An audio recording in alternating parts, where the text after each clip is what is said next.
오늘 수요예배의 주제는 신분을 밝히신 예수입니다. 신분을 밝히신 예수. 예수는 그리스도십니다. 그리스도시라는 것은 예수 그리스도 이름이 아니라 예수는 그리스도라는 직분을 가지고 오셨다라는 것이죠. 그리스도라는 것은 기름 부음 받은 자, 보냄을 받은 자라는 의미를 가지고 있습니다. 그래서 과거에는 기름 부음 받은 자의 직분은 왕과 제사장 그리고 선지자였습니다. 그래서 예수 그리스도라는 것은 예수께서는 이 세 가지의 직분을 모두 담당하신 분이시다라는 것입니다. 그래서 예수 그리스도를 풀네임으로 아시는 분도 계시죠. 근데 예수의 이름이 풀네임이 아니라 예수는 이름이고 그리스도는 바로 직분으로 오신 것입니다. 그래서 그 직분, 그리스도라는 직분으로 십자가에서 못 박혀 죽으셨고 그리고 부활하셔서 인자로서 보좌에 오르셨습니다. 그래서 우리에게 주신 것은 아버지의 이름이자 아들의 이름이자 성령의 이름인 예수의 이름을 우리에게 주셔서 이 땅에서 보존케 하시고 또 성령이 우리 안에 모실 수 있게 하셔서 그 이름을 모실 수 있게 하셔서 우리가 정말 거룩한 성소가 되게 하셨습니다. 그러므로 말미암아서 우리에게 있는 것이 바로 예수 이름입니다. 그 예수의 이름의 뜻은 마태복음 1장에 있듯이 저희 백성에서 죄를 구원할 이름이라 저희 백성의 죄를 구원할 이름이라고 기록되어 있듯이 그 예수라는 이름이 죄에서 구원할 이름이라는 것이죠. 그 백성은 바로 죄에서 또 사망 가운데서 진노의 자식이었습니다. 그런데 예수의 이름으로 말미암아서 우리는 산 길, 생명길로 옮겨지게 된 것이고 하나님의 거룩한 자녀가 되었습니다. 그래서 예수의 이름이 우리에게 은혜가 되는 것이고 예수의 이름만이 우리가 의롭다함을 입게 될 수 있는 것입니다. 그래서 이것은 우리의 노력이나 어떤 수고나 어떤 행동으로 우리가 이루어질 수 있는 것이 아닙니다. 만약에 우리의 수고로 우리의 행위로 우리가 거룩하다함을 입고 또 의롭다함을 입게 되었다면 예수께서 오시지 않으셨어도 됐어요. 그런데 그것이 아니라 우리는 스스로 거룩하다 할 수 없고 의롭다함을 입을 수 없습니다. 그렇기 때문에 예수께서 흘리신 그 보혈의 피만이 죄 없는 분의 피, 흠없고 점없는 그분의 피만이 우리를 거룩하다 할 수 있고 의롭다 할 수 있는 것입니다.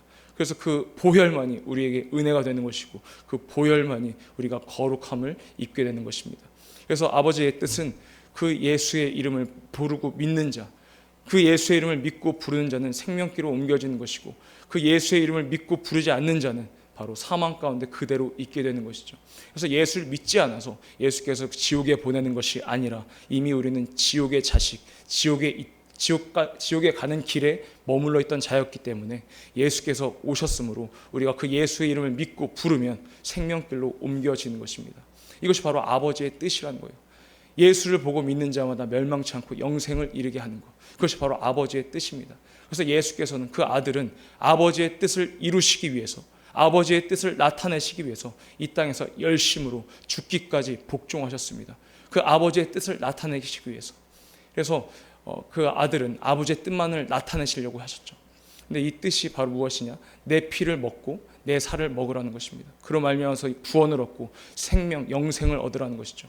그래서 그 뜻이 예수의 뜻, 아버지의 뜻, 그러니까 예수께서 이루신 아버지의 뜻을 다 이루시기 전까지는 예수께서는 신분을 밝히시지 않으셨습니다. 왜냐? 그 베드로가 예수께 뭐라고 고백했습니까? 주는 그리스도시요 살아계신 하나님의 아들이십니다 라고 고백했더니 예수께서 뭐라고 하세요? 이것을 네가 어떻게 알았느냐? 너에게 알게 한 것은 혈육이 아니요 하나님 아버지께서 너에게 알게 한 것이다. 그러니 너의 고백 위에 교회를 세우리라. 그 음부의 권세가 이기지 못하는 그런 교회를 세우리라. 그리고 천국 열쇠를 주셨습니다. 그리고 나서 마지막에 예수께서 뭐라고 하셨냐면 내가 그리스도인 것을 아무에게도 알리지 말라 라고 말씀하셨어요. 이렇듯이 아버지의 뜻을 다 이루기 전까지는 예수께서는 본인의 신분을 밝히지 않으셨습니다. 왜? 성령의 증거를 받아야 하기 때문이죠.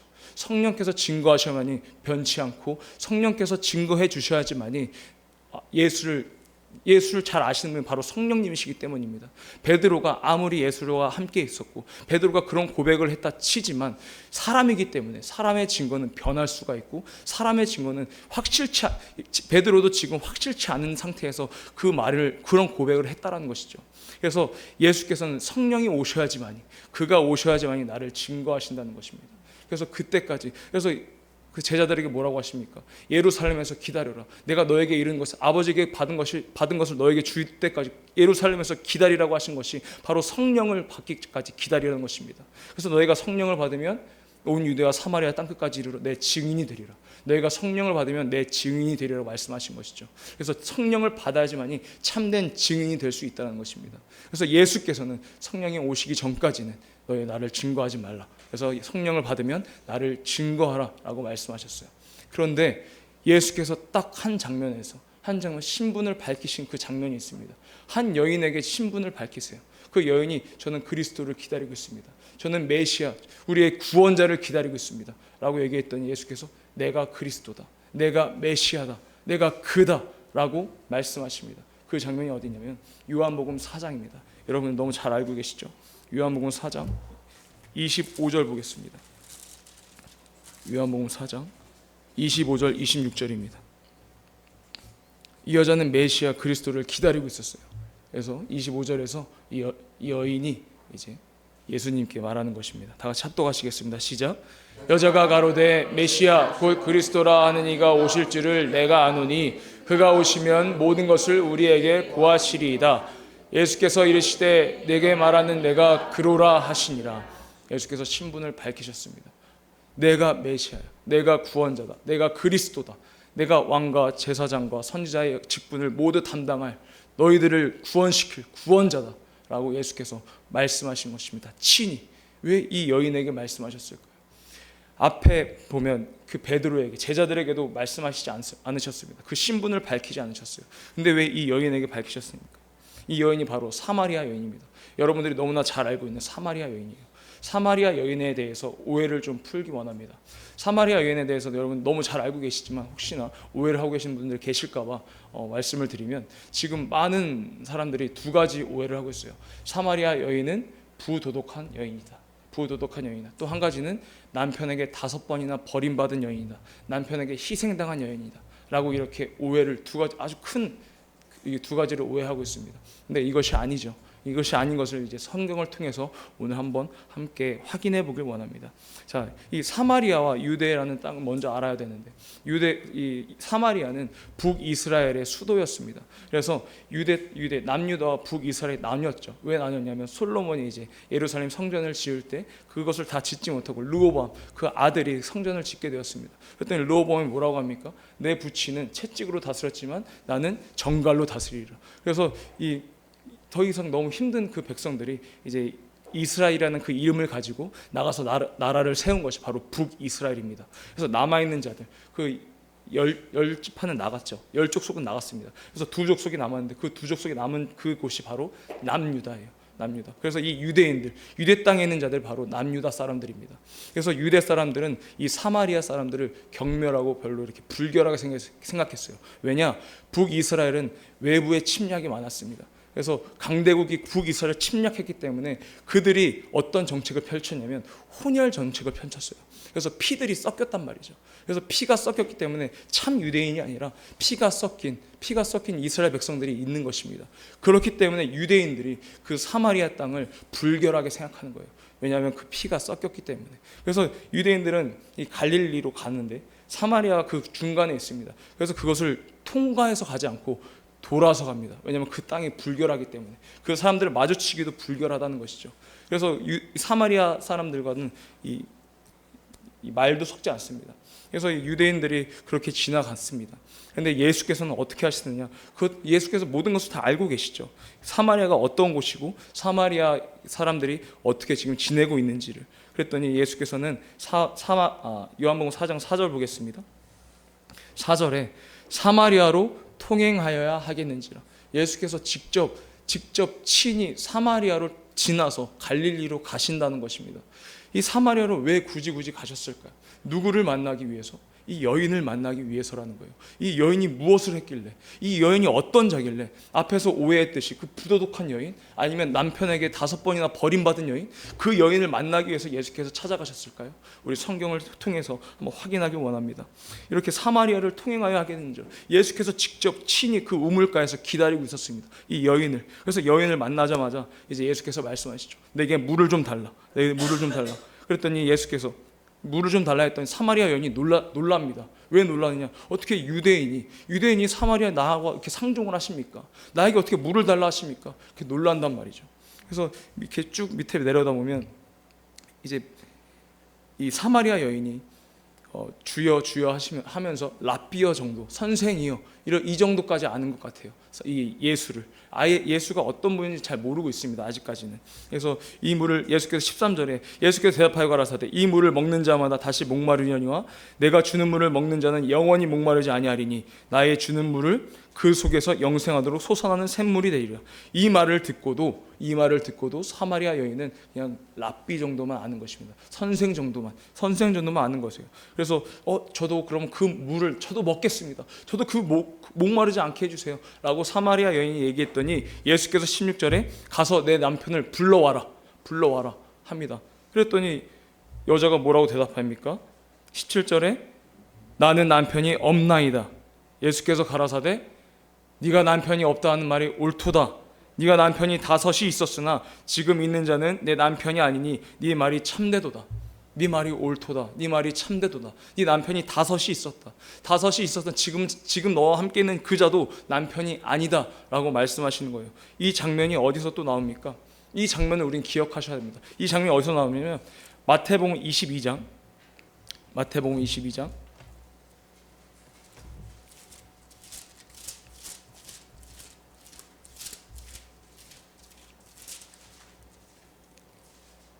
23절에서 28절까지 한번 보겠습니다. 사두개인이 예수께 와서 물어보는 것입니다. 읽겠습니다. 시작.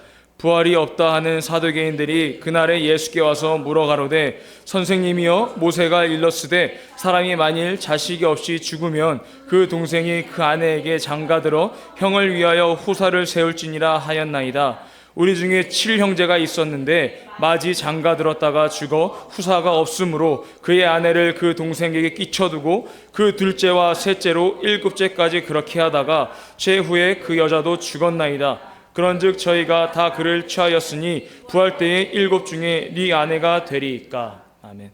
여기서 24절을 보면 모세가 일렀으되 이것이 바로 율법이라는 것이죠. 율법. 하나님께 받은 율법입니다.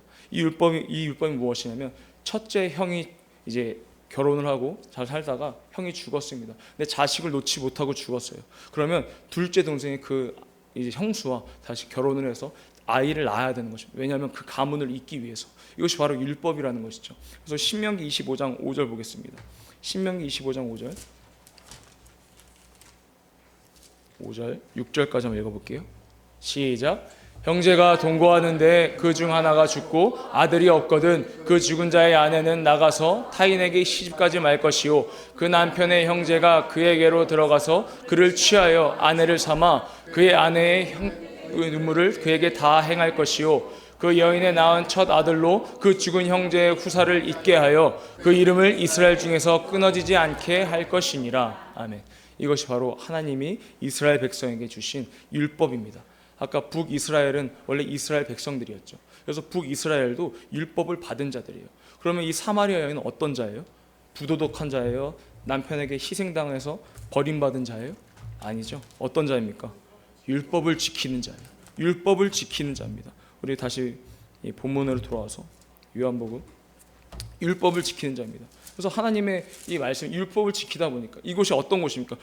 그 외인들, 이방인들이 많은 곳이에요. 북이스라엘 이방인들이 많기 때문에 이 율법을 지키는 데는 많이 힘들었을 것입니다. 많이 손가락질 받았을 거예요. 이 사마리아 여인이. 그리고 많이 소외되었을 것입니다. 왜 그렇게까지 하냐? 왜 그렇게까지 율법을 지키냐? 라면서 사마리아 여인을 천대했을 것입니다. 그런데도 이 사마리아 여인은 이 율법을 지켰다는 거예요.